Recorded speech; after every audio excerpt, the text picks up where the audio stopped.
مومن مردوں سے کہہ دو کہ اپنی نظریں نیچی رکھا کریں اور اپنی شرمگاہوں کی حفاظت کیا کریں، یہ ان کے لیے بڑی پاکیزگی کی بات ہے، اور جو کام یہ کرتے ہیں اللہ ان سے خبردار ہے۔ اور مومن عورتوں سے کہہ دو کہ وہ بھی اپنی نگاہیں نیچی رکھا کریں اور اپنی شرمگاہوں کی حفاظت کیا کریں، اور اپنی آرائش یعنی زیور کے مقامات کو ظاہر نہ ہونے دیا کریں مگر جو اس میں سے کھلا رہتا ہو،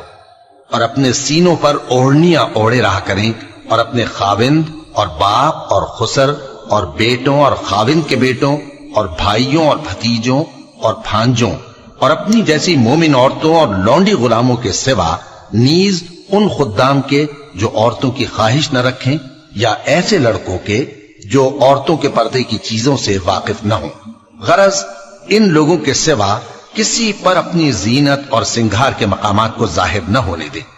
اور اپنے پاؤں ایسے طور سے زمین پر نہ مارے کہ جھنکار کانوں میں پہنچے اور ان کا پوشیدہ زیور معلوم ہو جائے۔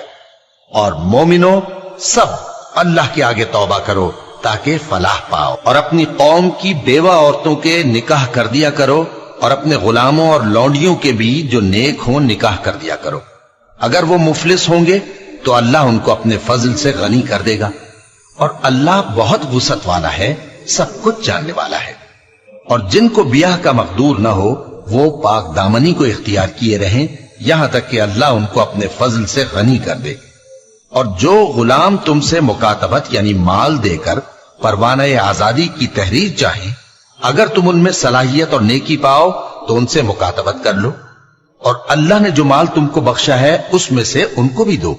اور اپنی باندیوں کو اگر وہ پاک دامن رہنا چاہیں تو دنیاوی زندگی کے فوائد حاصل کرنے کے لیے بدکاری پر مجبور نہ کرنا، اور جو ان کو مجبور کرے گا تو ان بیچاریوں کے مجبور کیے جانے کے بعد